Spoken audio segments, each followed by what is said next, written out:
Welcome back to the Creatures Comedy Podcast. We've got Bobby Mair. Hello, Evan. Dude, I'm so excited. This is the first podcast where we have one of my alma maters. Yeah, but I don't know. The thing is, you being excited is just like a dog being excited. It's not like special. You don't think it's genuine excitement? I think it's genuine. I'm just saying I've never seen you not excited.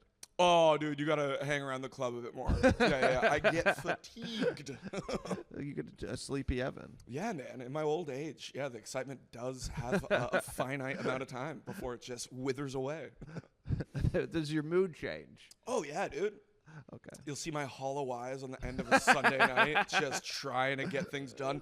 The tables and chairs need to be put in a different place. Okay. Yeah, Alma. But you went to because for listeners or viewers, they don't know. We went to the same college. Yeah, Humber College in Toronto. Toronto, Ontario, Canada. Yeah. Yeah. Yeah. I was thinking about. Do you remember that night where we met women and they, the thieves? The thieves. I was hanging out at your house in Toronto. Okay. And I lived in like 16 different places. Where you lived? I don't know. You lived at like Queen and Dufferin. No, somewhere, some condo. The condo. Oh, so with Rob. Yes. and there were these girls who somehow were in your building, and somehow we met them. Okay. And they were kind of attractive. Yeah. And we were like, yeah, let's hang out with these girls. Yeah. And then later that night, I remember we met them a bit, and then we were hanging at their place, and then they came back, and we went back up to their, I can't believe you don't remember this. We went back up to their apartment, and they were like, we just did something crazy. We're like, okay. They're like, we robbed a guy. And we were like, what? And then they were starting to freak out because they were really worried. You don't remember this? So I remember the girls because they had robbed a man at the club, and we were both like, fuck these girls. Oh, we were. Yeah. But then I remember we pranked them, and we told them that because you had some kind of mutual friend that knew the people they had went out with or something, or someone they had robbed. You somehow knew them. Okay. So we were like, fuck these girls. So we pranked them and told them that the police were looking for whoever took the phones, and they had video footage of the thieves. Not like that was what we told them. And then they freaked out and just destroyed the guy's phone. Man, I do not remember that. And they threw it away because we were like, yeah, they said they can track where the phone is, and they're looking for it. But then it backfired because they just destroy them as property. And then we were in too deep of like, we just left. Yeah. I don't remember that specifically. It is like vaguely coming back, but I remember those women because they were the women who always messaged sports like players, like athletes, whenever they were coming to town. They definitely had the vibe of someone who was trying to fuck an NBA player. Yeah. So they would do that for free tickets. Yeah. And they would also for free tickets. For free tickets. What a low bar. First of all, you can fuck a professional athlete because it's probably a great time. Yeah. But to just be like, I'd like a free ticket to the game. Can I blow you? What a low. Sure, they're good seats. Yeah, but still, how much are you into basketball? I think it's just being at a thing. Yeah. I mean, they were trash people. They were complete trash. Well, I remember this one specific story, and I'll never forget. I forget, like, it was the Blue Jays player who used to, like, he did Johnny 40 hands where he taped, like, the bottles of beer to his hands. Okay. So he slept with one of the girls and made her wear his jersey while he fucked her. Okay. And I thought that was a lovely thing. I don't know if it's lovely. Like, she wore his jersey. Yeah. So he had to look at his own name while he was having sex. He's having sex from behind, reading his own name. I'm kind of on her side here. That is bizarre. You think that's bizarre? Yeah, of course it's bizarre, Evan. What, you want to fuck somebody in the Creatures Comedy Club t-shirt? No. Well, that's the equivalent. I have a jersey with my name on the back. You have an Evan Demery Creatures Comedy Club it's a Montreal jersey. Canadiens. Demery, number 5. We're in your club, Evan, that you've built. This is cool. Yeah, man. Look around. This is it. This is it. What are you like as a boss? I'd love to talk to your employees and find out. We could do like a little post interview if you want later on tonight. No, but I'd interview them without you there. Yeah. I won't be there. What do you like as a boss? How do you approach now being a boss? Okay, hold on. Let's also give this a bit more context. So Bobby and I have known each other for 15 years? No, we've known each other for 20 years, Evan. 20 years. And we did comedy together for years. Yeah. And you at a regular gig in Toronto that I would do. That's where I saw you often. and then I moved here, and then you moved here. Yeah. But what I'm interested most in, how do you deal with employees? Okay, so I think for the most part, I'm a really good boss because I'm caring and understanding. In a macro, so overall, Okay. I want to listen. I want to make sure everybody's doing the things that they want to be doing and encourage them in any way I can. Yeah. On a micro, day to day, I micromanage. Okay. And I want to make sure things are done a certain way. And I get autistic with it. So, like, I'll walk around and I'm just short. This needs to be done. That needs to be done. And it's, like, emotionless. And I think that rubs people the wrong way. Okay. Have you got to fire anyone? Luckily, we've not had to fire anybody. We've had people who have left, Okay. and we've just not had them back, Yeah. which is good. A good way to fire someone, somebody told me, you just start giving them less shifts. Yeah. So you just give them like one every 2 weeks. And then they get the hint. You don't have to fire them. You just have to slowly, like, Let them go. let them go. Yeah, like a relationship. Yeah, like a relationship. You're trying to ghost them. When you don't, stop you, replying you to texts. yeah, you ghost the employee. Yeah. Look, I treat this as a relationship because like it's all about communication, right? Yeah. I think communication is the most important part. So if anybody's feeling away, I'm there to have a full conversation with anybody. Okay. Yeah. How do you think I'd be as a boss? No, I don't know. That's why I'm asking. Yeah. I don't know. Yeah, but you're just getting my perspective. I don't know what you'd be like as a boss. I just think it'd be funny to have Evan as a boss. Dude, I don't even think of myself as a boss. I have imposter syndrome with running the club because I'm like, why am I here? This is never You something were I always wanted very to good do. at promoting, though. Yeah, but it's You always had a knack for getting people to come to things. yeah. Yeah. But you didn't like that. You wanted to just do comedy, but it's like, Evan, we all do comedy. Who cares about that? Make money. Yeah, but Build again, I don't like even all the money that comes in here. I'm reinvesting to grow it and build That's it just and smart build the business. community. Yeah. Sure, I guess. Yeah. Yeah, you're the Jeff Bezos. You're the Jeff Bezos. I don't want to be Jeff Bezos. I want to be, I don't know, who's a cool rich guy? I don't think there are any. No, once you get too rich, no one thinks you're cool anymore. What's the level of rich? I think the level of rich I'd want is like just the level where people ask you for money, but you can give it to them. I feel like you're at that level. I don't know. I don't know. You if I'm had at your that. own TV shows. I did have my own. Yeah, I'm doing fine. I'm not like complaining, but that's not wealth. Wealth is like you want like. I'd love to have enough money that like. Do you own a property in London? Yeah, I own some property. Some property. No, I own a property. Multiple A property, yeah. A Yes, property, not Bobby. some. No, a property. I own a property. Dude, and that's so cool. You did that through comedy. Yeah. Yeah. Oh, Rob Trick would be so proud of you. Oh God, Rob Trick. Rob Trick was a teacher at Humber. If at the college we went to, he taught stand up. I never had Rob as a teacher, Yeah. but he would just call me sometimes at like 3 a.m. when I lived here. Or after I moved to the UK, he'd just call me and say, "How's it going?" I'm like, "It's 2 a.m.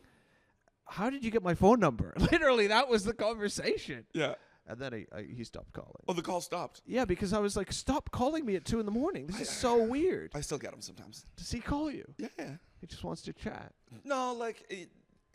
I don't know. I like Rob. I got so much time for Rob.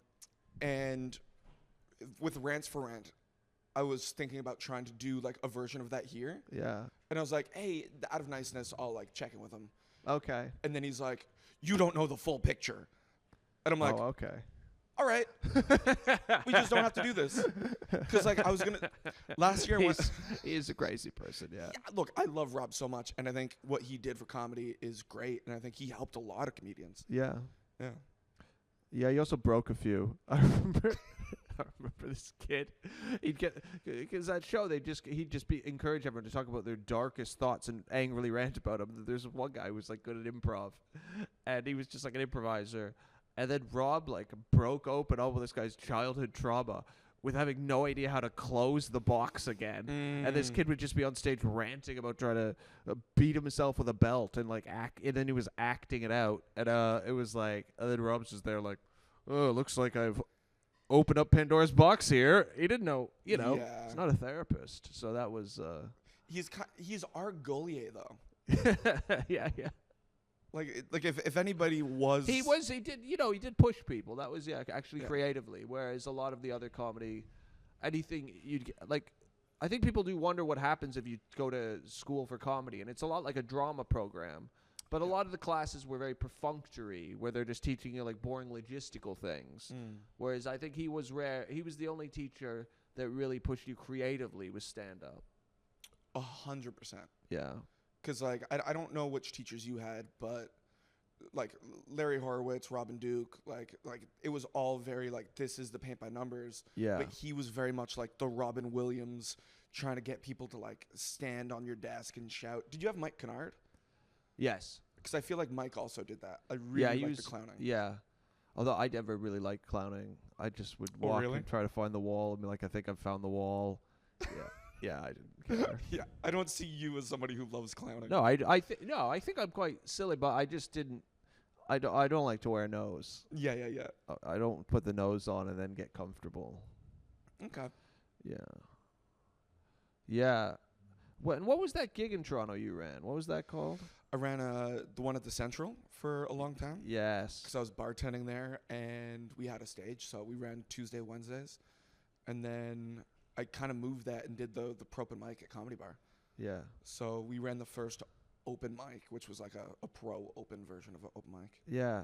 Which is still kind of running in a different iteration. At Central though, I remember, and then you'd always do. You do strip comedy?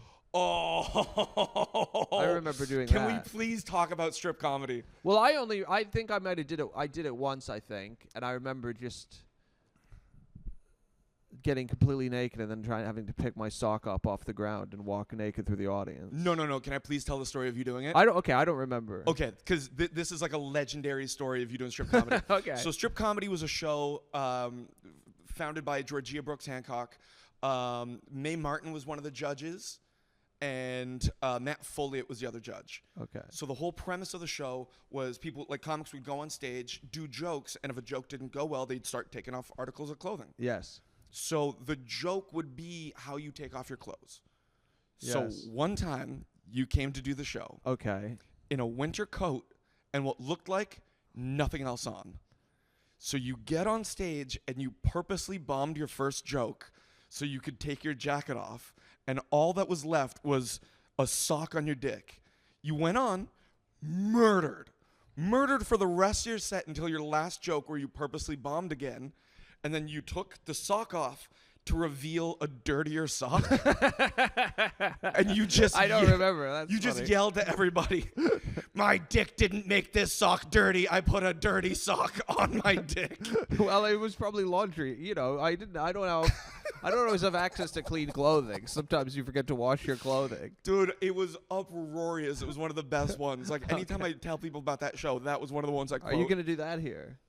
Well, it's Georgia's show, and now Kai Legacy has done a version of it, Yeah. which is way worse. Okay. Yeah, he stole a version of it to start doing it in Australia, and now Yeah. that's his like sideshow. Okay. Where he gets comics to go on stage, and it's just a lineup show. And at the end, people vote on who's the best ones, and the worst comic has to strip. Okay. Which- the worst. Yeah, Oh, that's it's not as fun. Like it's not as sad. fun at all. You bombed, and then people are laughing at your penis. That's a double lot. Like, But you they don't just- even get fully naked. Okay. Yeah, but dude, strip comedy was some of the fucking best times. But you need a scene that has improvisers and like sketch comics and stand-ups who all work together, and that's why that show And worked. people who want to be naked. That's the main issue. Mm.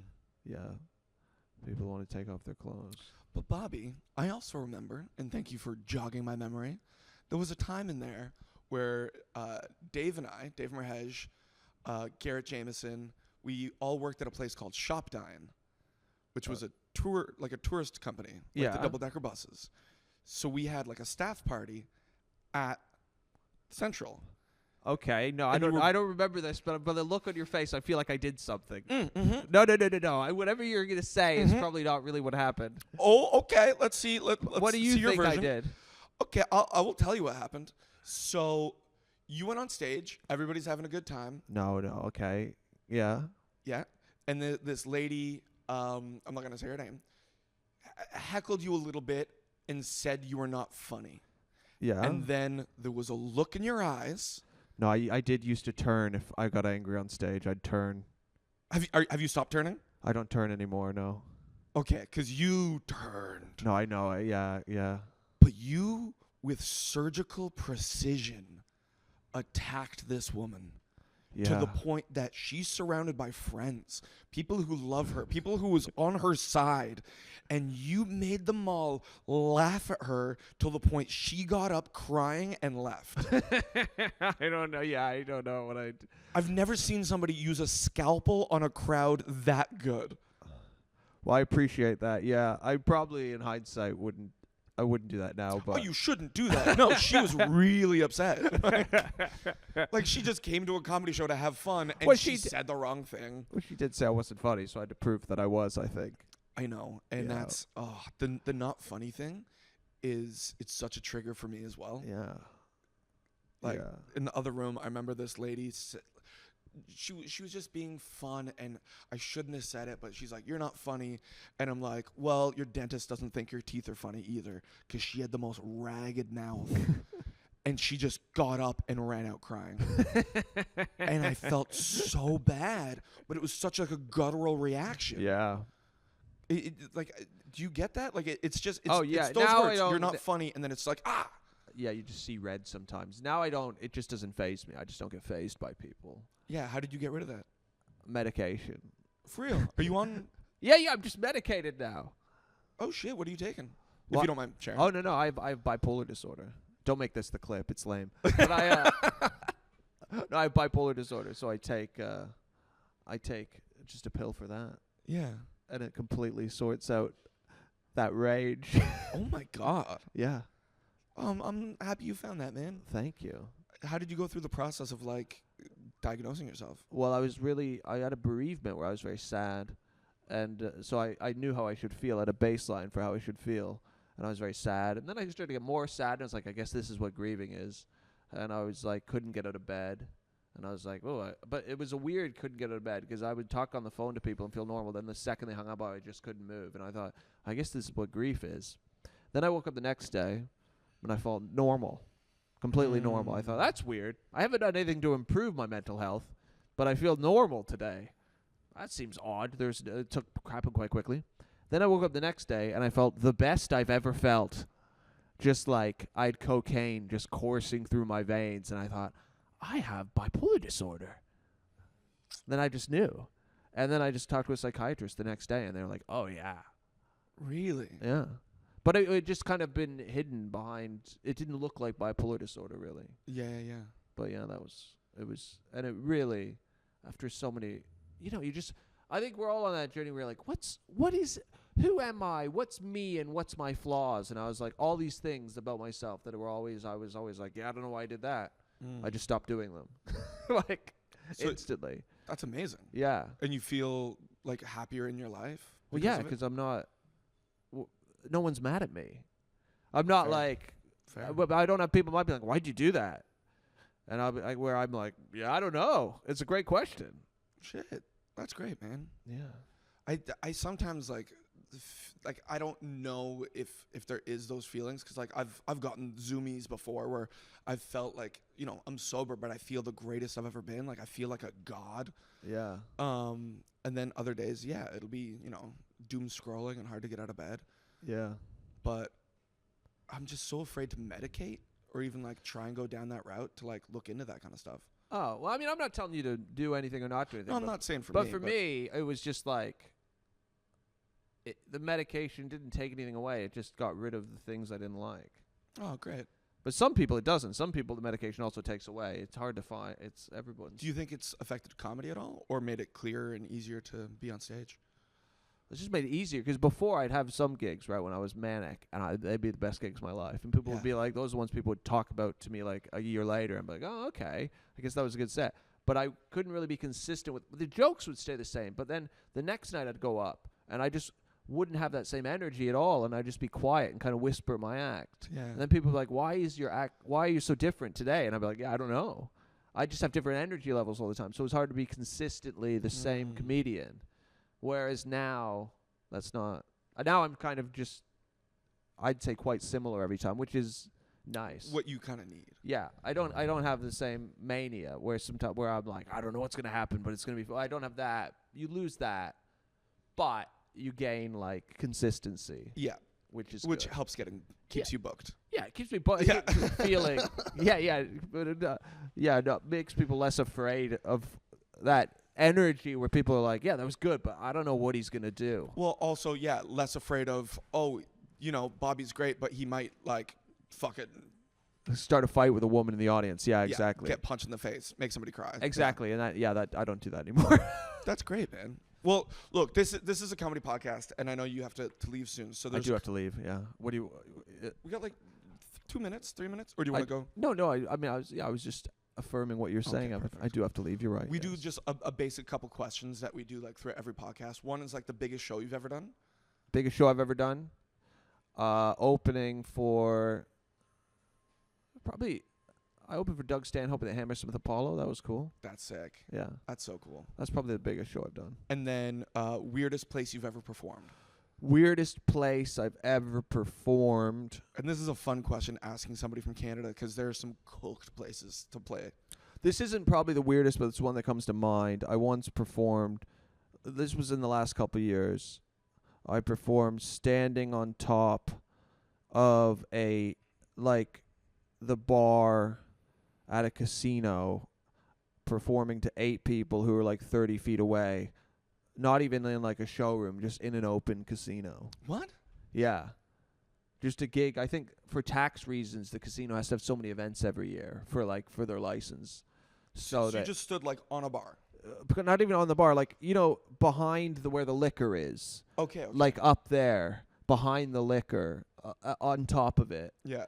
And just talking to 8 people who are so far away, and it was soul destroying. Oh, but you got. And it was in Birmingham, and I had driven like 3 hours. Oh no. It was tough, but that's the worst one that comes to mind. But I'm sure there's others. Sweet. Any other questions? No, Bobby. Thank you so much for doing the podcast. All right, thanks, Evan. I'll see you tonight. We got 2 sold-out shows. Great. Yeah, excited. All right, thanks, buddy.